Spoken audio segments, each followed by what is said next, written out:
Hello friends, welcome back to the channel. Today I'm actually going to be filming a reading vlog of some sort. This video is like a on the whim sort of situation wherein I have noticed that I have been like looking through different books, looking for like ebooks and such. I even hauled a bunch from the last Big Bad Wolf book sale situation that happened in my city, and I haven't been reading at all that much since the week that I bought these books. Now that is not really the big issue. It's always okay if you don't read immediately after buying, but then again, in my case, I wanted to like whatever I have bought I should read, because that is the purpose of me buying the book. It's not to hoard it, but rather to read it. And for this video, I'm actually planning on reading these three. I have actually started with these two, The Butcher of Berners Street as well as City of Dr Maro. As you can see, there are a bunch here that I have already tabbed in. I really love these two books so far, and I'm here when it comes to this one, and right here for this other one. And I have been going back and forth actually with these two books, but never really sitting down to read in a whole day or something. So for this video, I am hoping to like, I don't know, I'm not sure if I'm going to time myself and make this like a 24-hour reading vlog of some sort. Of course, this is not like those ones that I start in the morning and then the next day, but rather just time myself if like I will read for like 24 hours in total, if I could finish all three books here. Let me just quickly talk about these books first. The City of Dr Maro by J.S. Barnes is actually a story that is related to The Island of Dr Maro by H.G. Wells. This is like a companion story of some sort from that classic, and I do have a like PDF version of The Island of Dr Maro. I was thinking that maybe I should read that one first. It's like 50 pages or something, like a short story situation, before reading this, because there are a bunch of like references to that people, and in this book it's more of like the accounts of the people who have encountered Dr. Maro and his experiments. If you're familiar with like alchemy and such, there are a lot of elements here with like experiments between humans and animals that are unethical, like chimeras and such. So it is pretty much gory, but also kind of draggy if you're looking for like a fast-paced horror. The next one here is The Butcher of Berners Street by Alex Reeb. I have started this one and only got around to like maybe 2 chapters. This was quite a fast read for me. I'm 55 pages into this, and so far there's no butcher. It is about a journalist who was like invited to like this underground fighting rink, saying in the letter that there's going to be murder that's going to happen. However, when he got there, there wasn't, and then there was when he left. So this is something that I really am interested in, but haven't gotten the time to pick it up yet.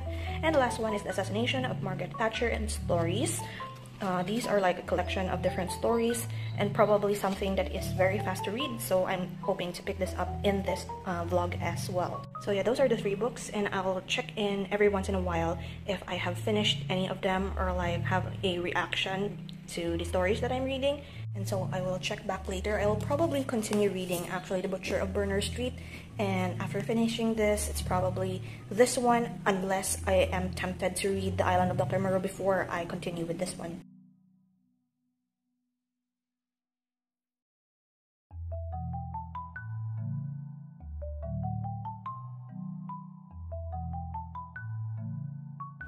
Hi there, I am actually refilming this because I was going to edit the clip of me talking about The Butcher of Berners Street, which I filmed just this morning, and I realized that I was like very much incohesive when it comes to me explaining my thoughts and feelings about this book, because I do have a bunch, like a ton of like strong emotions about what this book's about. And as you can see, there are a lot of tabs in this. So first of all, I'm going to explain what these tabs are. I have finished the book like last night, almost midnight, I still have 18 hours left to this 24-hour reading vlog, and I'm just pausing for this video. So I have my very handy reading journal here, and we turn to The Butcher of Berner Street. I have here, like, this is sort of a green. It doesn't show that well on camera, but this is a light green for any like moments in the book wherein it intrigues me, it sparks my interest in like very suspicious sort of way. Murder relevance is of course any event or like anything that the characters say, whether it's main or supporting character, that is relevant to the murder. The blue one here, the light slate blue, is trying to be funny. So there is this like moment wherein, or like moments wherein characters, especially the males, try to sound funny, but they felt more like offensive or like stupid rather than funny. So in a way it already annoyed me for a bit while I was reading this. The dark blue one here that looks like black on camera is more of like the backstory of our main character, which is Leo Stanhope. I actually made a mistake here. I wrote Stanford instead of Stanhope. So yeah, that's for like the dark blue one. The red one here, the lighter one, is for any mention of women in the book.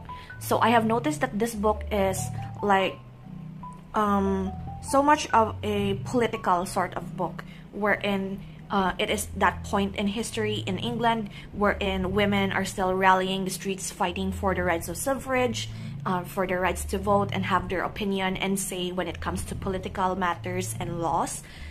So there are a lot of like somewhat very sexist and very misogynistic remarks, and I tried my best to like mark that, because sometimes they say it as if it sounds as if they're complimenting how women are and how like they are such good mothers, such good cooks, but it sounds very much like that's all there is to being a woman. And of course this is like that part in history. It's very old England, so understandably there is still that like dark side of our history, so to speak.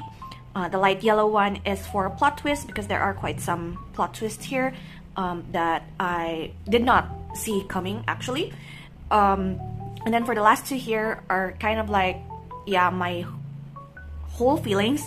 Like dark red is when I felt like I am so angry of like what one of the characters remarked during his speech or like in conversation, or how they like I am actually going to read some. I'm going to try to make this like not as spoilery, so I'm sorry if you have read this, because there are some like immediate feelings there, but it's not really that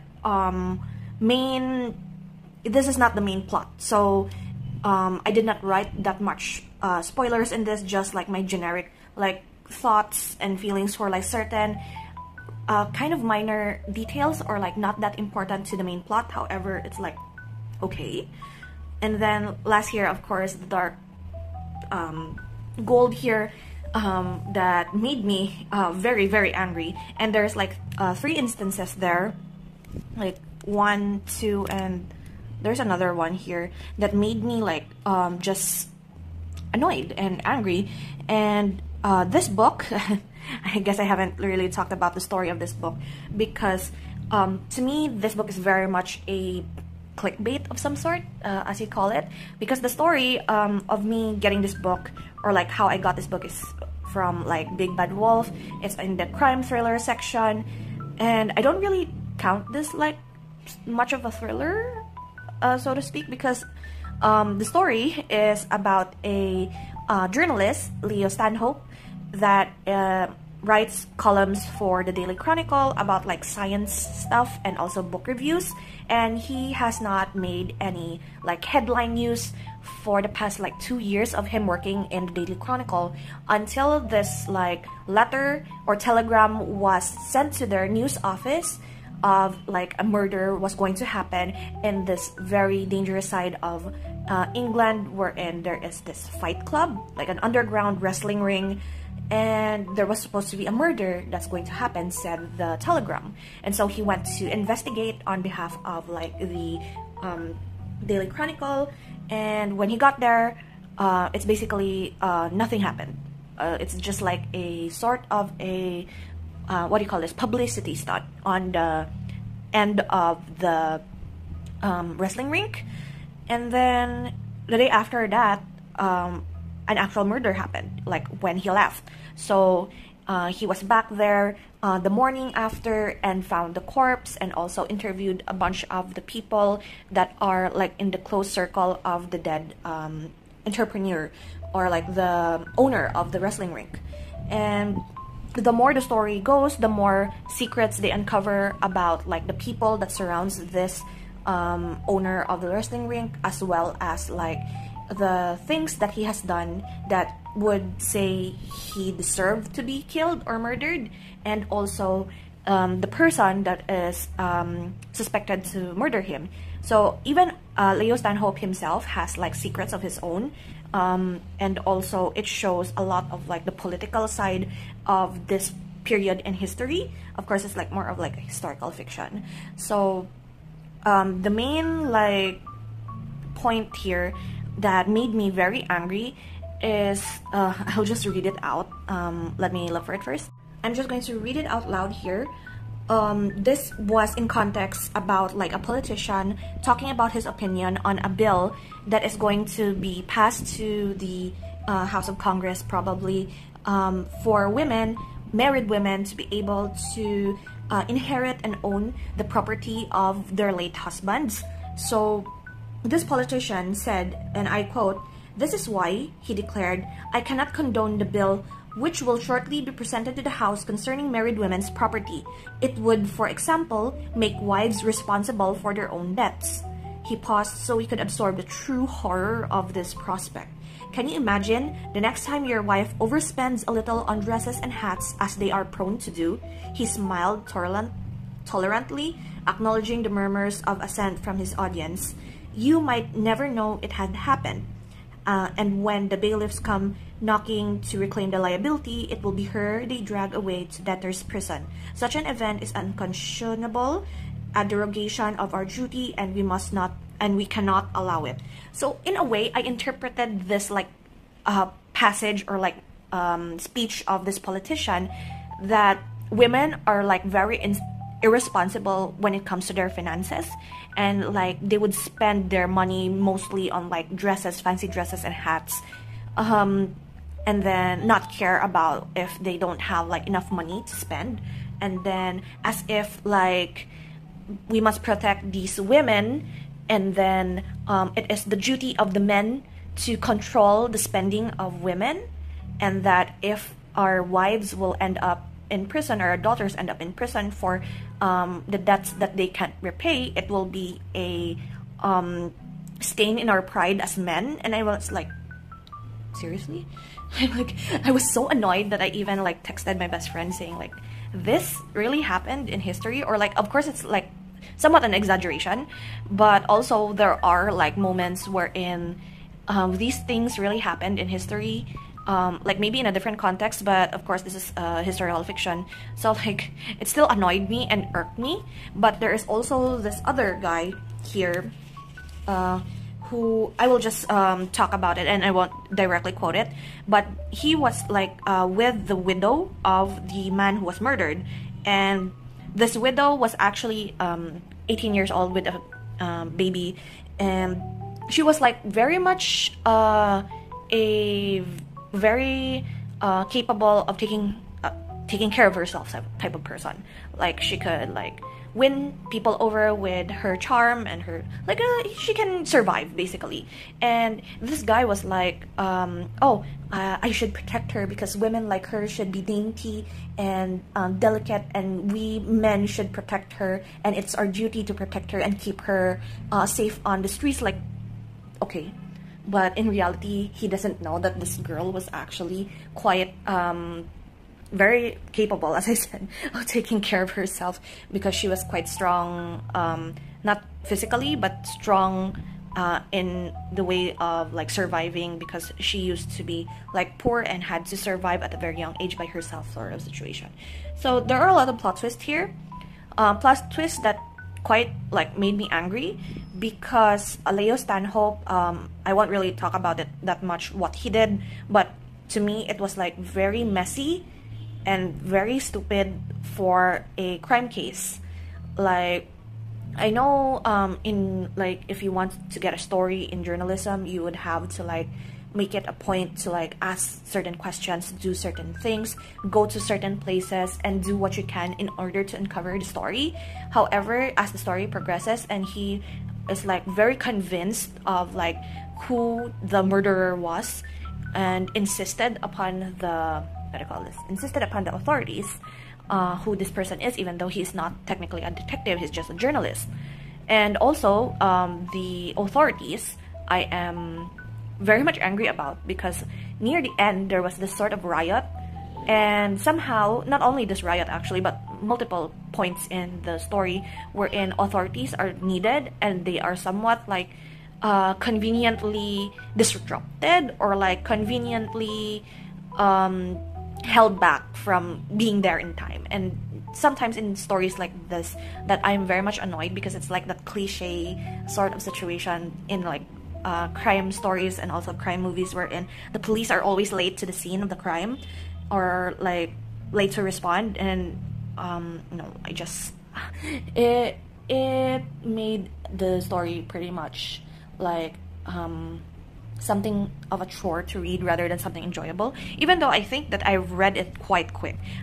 It took me 6 hours to read this book, and for the most part I was confused, especially with this title, because to me, I see this title and I think, oh, it's a serial murderer, but then it was not.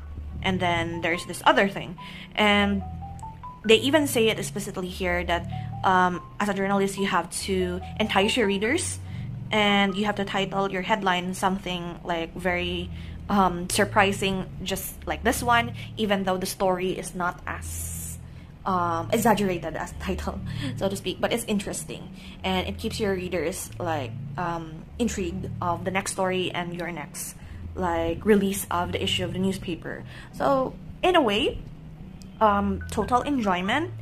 I would give it probably a 3 for total enjoyment. However, my anger and my annoyance towards multiple characters in this book knocked it down to 2.5. It would have been fine if the main character was like consistent all throughout, although I don't blame him because of his own like secrets. I won't tell what it is because of course spoilers, but if you're going to pick this up yourself and you're like not easily angered by like misogynistic remarks and such, then this might be an okay thing for you, because the plot twists are fine. The plot twists actually are pretty much like what you would have like wanted in a book. However, the ending to me felt flat.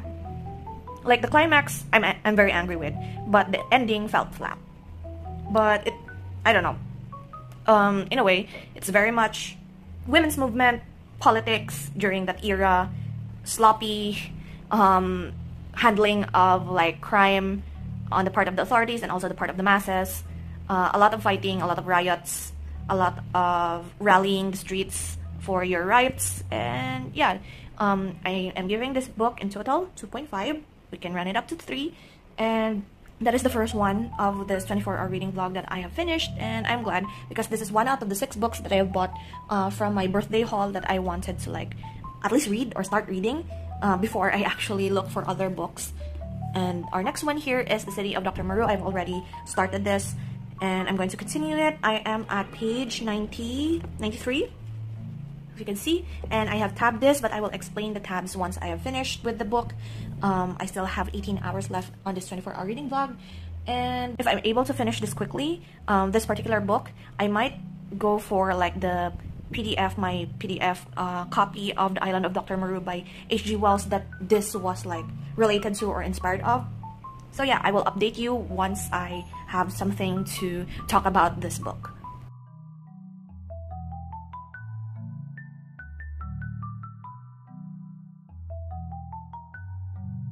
Hello, I'm back. It's been 2 days since I've updated actually, because I was busy for the 1st of November. So I have finished The City of Dr. Maro by J.S. Barnes. I still have over 13 hours left on this timer, and so I did actually pull out here a notebook. This used to be like my collections bullet journal that I have kept for some reason. This is just for Pokemon, I guess. Shiny Living Decks. And I transformed this actually into my trial reading journal because I didn't want to like commit to a new notebook just yet. So I'm trying it out. This is just like a simple reading journal talking about all of the stuff that I thought about of a book. I left like this tiny reading journal that I have to like vocabulary and like immediate reactions, but this one is like more fleshed out. I write here once I have finished a book, and my layout is just simple, like the star rating, the title, the author, and when I started and finished the book. So I have 2 entries here from this whole reading vlog, the Butcher of Bruner Street, and then the city of Dr. Maro. The book, I don't know where I found this section. I think it was in the sci-fi section when I bought this, or probably it was like a crime thriller section, but near the sci-fi fantasy. So this is like more sci-fi fantasy than crime thriller. It started off as like a crime thriller with like monsters and like body horror, but it ended up as very political. And if you have like seen like Planet of the Apes sort of situation, it's similar to that, or like the political sense is similar to that. Wherein Dr. Maro, I'll just say this was part or like connected to H.G. Wells's The Island of Dr. Maro. I have started reading that actually just a little bit, like a few pages, like 2 or 3 pages of it, and this doctor was experimenting on humans and animals to create a new race of humans wherein they have like more beast-like qualities and strengths and such. And that was like the first part, the Island of Dr. Maro. The city of Dr. Maro, however, is like all of the accounts after the death of Dr. Maro and what happened to the beast folks that he has created in his laboratory. And it's like a very harsh reality, but then again, it's similar themes to like the minority being abused, and then the minority is going to like have a revolution to become more independent in a city wherein they are treated as monsters. And yeah, it changed after that. Like I don't want to spoil too much of this, but I think the theme or like the happenings, it is like spanning a few decades within. I'm not sure how long it was, but it was like for this span of the year this happened, and then the next span of the year this happens, and for everything it like changes and evolves, and the ending I'm actually quite satisfied with, and quite like it's starting all over again sort of situation. However, there are points in this wherein I complained that I understand how the story is being told, like different perspectives of people, different accounts, different stories, because it's like a very all over the place sort of like each nation or each country is connected by a single event in the end. So all of like the people that are being told in their perspective like connects in the end. So it's just that sometimes the scene is very intense, like the adrenaline rush is there, the fighting is there, and you just want to read more and more of that, and then it cuts you off in one section and changes perspective, changes the cast of characters, the city, and what is happening within that group of characters, and it kind of throws me off a bit. But still, I quite enjoy it, even though I did find that I have had a like sort of reading slump. So I started this October 15 and finished reading it in November 2, which is quite long. Granted, I read The Butcher of Bruner Street when I took a pause of this book, but overall, it's fine. 3 out of 5 stars. And I'm going to be continuing with this reading vlog because we still have over 13 hours left, and I'm going to read next The Assassination of Margaret Thatcher by Hilary Mantel. And this is like, the text is very big, like it's very big. So this might be a quick read. There are a bunch of stories here, but I don't know what they are about yet.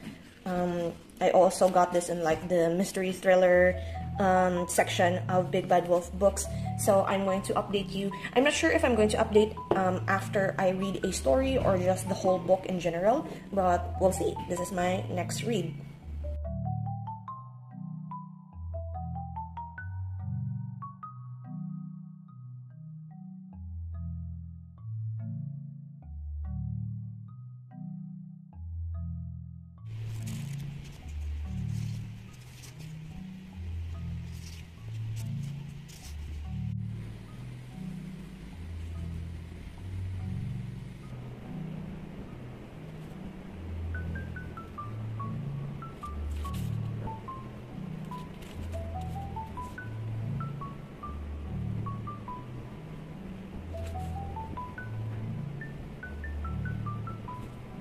So I finished reading The Assassination of Margaret Thatcher and Other Stories. So this is like a compilation of different short stories, probably by Hilary Mantel. And I am at the 10-hour, over 10-hour mark left in this vlog. And this is when it gets like a little bit dicey because I was actually planning on just reading 3 books for this vlog. However, I did not realize that I could just eat all of these books recently. So I have read all 3 that I have prepared. So I'm looking to getting my 2 other books that I have purchased during that book haul that I did last time. And first of all, this book, as you can see from the tabs, those are all the red tabs I have marked as like red flags, because these stories are all like, they are focusing on women or like have like very prominent female characters in the story, wherein the stories are very much uncomfortable. For like example, the very first one, we have here a woman living in like Saudi Arabia, and the male character here was kind of sort of like a very stalkerish sort of situation. And then we have another story wherein like the female character is like a housekeeper for this family, and she was kicked out because of an incident relating to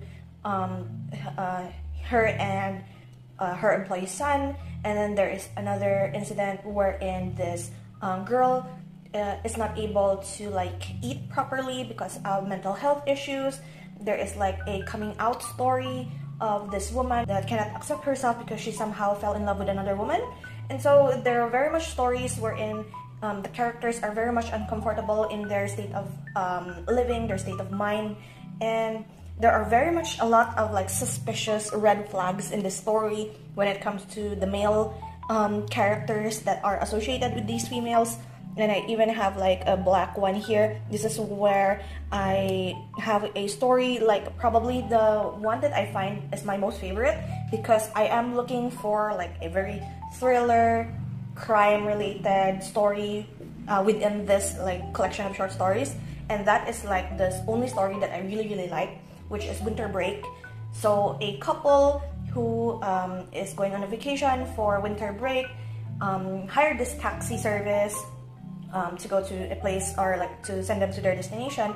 And then they were talking about not wanting kids, and while they were on the road, the driver who was driving really fast actually accidentally hit something, and the husband was like, it's probably like a kid, like a goat's kid, like a young goat basically, or like a mountain goat or something.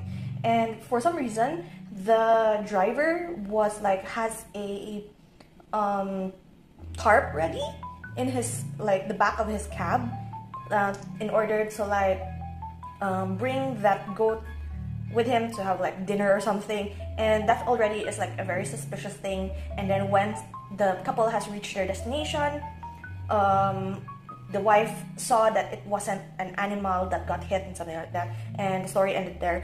And it was pretty much like scary, like probably the scariest story that I have read so far in all of like the books that I have read for this. However, I did notice that all of the books that I have read so far are like British, set in England or London, and has very prominent female characters, whether or not it is the main character. And yeah, I give this book 3 out of 5. It's fine. Some of the stories are like meh, Like, it's like a conversation or something for me, and it's just story basically. But I really do like Hilary Mantel's like way of writing, because she's very descriptive, and that all of the locations that she's mentioning, like, you could really go through all of these passages, these streets, as if you know it and you could imagine it in your head. So yeah, I still liked it, just not a favorite. So I'm going to be picking out another book for this. I do have two here. These are the two that I have left. Let me zoom out a bit. These are the two that I have left for the book haul that I had, because I won't probably read Leaves of Grass in this vlog, because that's not the point. But I do want to like probably read A Room Full of Bones, which is another like prominent female main character in this, and this is quite long, but doable, I guess. This is, we have archives here at the back. Who's Who in the Dr. Ruth Galloway's Mysteries. 346 pages, so it's still there, still the realm of how many pages I have read throughout this vlog. I do want to put this last because I am not really in the mood to like read this font now that I am looking at it. It sort of reminds me of like my how small it is, reminds me of like textbook sort of font. So like, we're going to leave this for last if I still have time. It's 10 hours left to the 24-hour reading vlog. I should have really put this as like a 12-hour reading vlog, but I did not expect that I was like just quickly reading all of these books. However, that is the goal of this, to be able to finish reading all of the books that I have hauled recently, and yeah, and not just let it sit in my TBR cart that much. Probably I will update you once I finish A Room Full of Bones by Ellie Griffiths.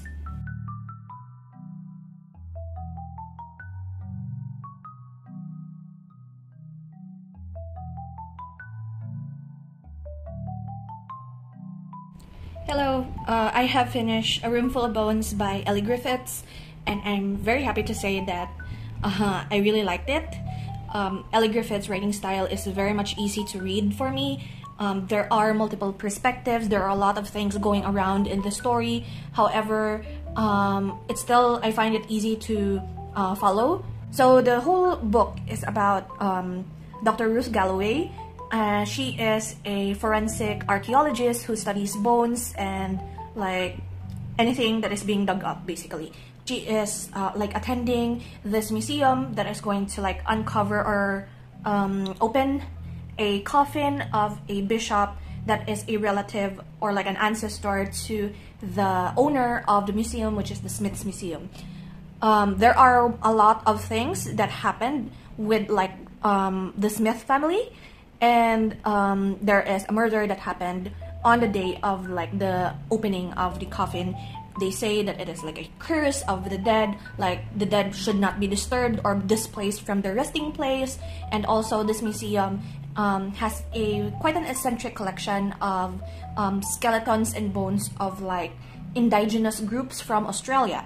And so they have this like battle wherein the group of like supporters of the indigenous groups want their ancestors' bones to be returned to their motherland and be buried in their like sacred burial grounds, or else consequences will happen, i.e. the curse. And I really liked it, the way that the story flowed. However, it being a Dr. Ruth Galloway mystery, somehow Dr. Galloway is not exactly the only main character in this story. Like, with the multiple perspectives and multiple things that goes on in this book, she is like the one that started, or like the entry scenes are her and her studying these bones, and then other supporting characters takes the limelight for other cases that happened in this book. So it's not only like the curse, but also like there is a drug case here, a murder case there, like mysterious deaths that are happening, although some of them like relate all of these misfortunes to the curse that has happened, to the curse of like the dead being disturbed. However, I really like how it ended. And I also like that this is somehow has a, although I don't really appreciate romance subplots that often, I like it here. Because Dr. Ruth also has drama of her own. The other characters in the story also have their own like mixed drama, and everything connected in the end. And for some reason, I what do you call this? I actually guessed what actually really happened with the mystery of this like curse, and I really liked it. It's like the thing that I expected, and I wasn't disappointed. However, I did manage to like see another book of Ellie Griffith's back in Big Bad Wolf when we were browsing, and at first I was like, I told my best friend I won't grab it because I haven't read this one yet, and what if I don't like reading from this author, and then I love this, so I'm like, I should have just grabbed it while I could.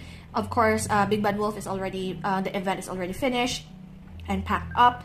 And so I'm looking through for other Ellie Griffith's book, because this book is not like the first one of its series. If you could see here, where is it? Like, there are a lot of books here.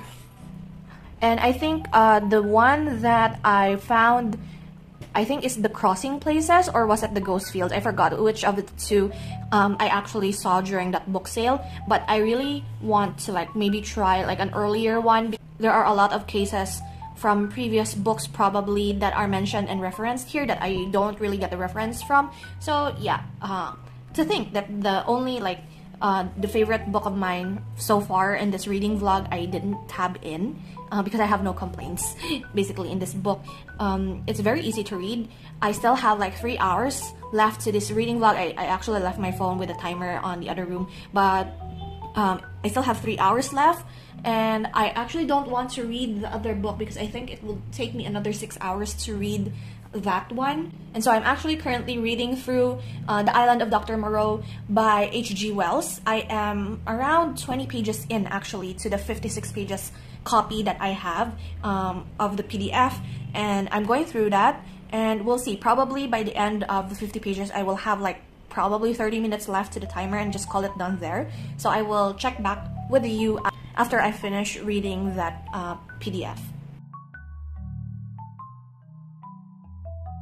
And so I'm back, and I actually forgot that to tell you what my rating for A Room Full of Books was earlier, but I rated this as a 4 out of 5. This is my favorite out of all of the books that I have read in this vlog. And I also finished The Island of Dr. Maro. I still have 1 hour and 13 minutes left to the 24-hour reading vlog, and I have already finished 5 books, 4 of which is from the book haul that I had for my birthday last month, October. I'm filming this, our last day is Saturday, November 4th, but I am thinking that this probably is going up during Vlogmas, whatever day Vlogmas it is today. But yeah, 4 books from the 6 that I have bought during my birthday week celebration sort of situation. 4 books that I have bought for myself, I have read, and I'm very happy that this is quite a success. I forgot to talk about The Island of Dr. Maro. So yeah, the 5th book that I have read is The Island of Dr. Maro. I will just put up like the cover of the book on screen because I read it on ebook. It is What Inspired the City of Dr. Maro, which is this one by H.G. Wells, and it is just basically an account of a character in this book, Edward Pendrick, and his account with the Beast Folks, his first encounter basically with the Beast Folks of Dr. Maro in an island wherein he experimented with like attaching different parts of one animal to another animal, and then they started to mutate, they started to like change their like genealogy, their behaviors, and it was crazy. Actually, it was a very quick read, even though it's kind of difficult to read classics sometimes at a very fast pace, but it was good. I do like to give it probably a 3.5 out of 5 because there are some points wherein this is just a report of like an experience of a man going to this island. Like he got like washed up in this island because he was thrown over from a boat or something, and he landed on this island wash up on this island, wherein Dr. Maro and another guy was like controlling a bunch of animals that have been experimented on and have like sort of gained intelligence in a way due to their experiments. And then these animals have somehow turned against their creator, bite the hand that feeds you sort of situation, because they have reverted back to their feral instincts, even though there are like laws that they have been put up on that island so that they won't get like tortured or whatever probably. So yeah, it's just basically the accounts of Edward Pendrick and how the Beast Folk has started.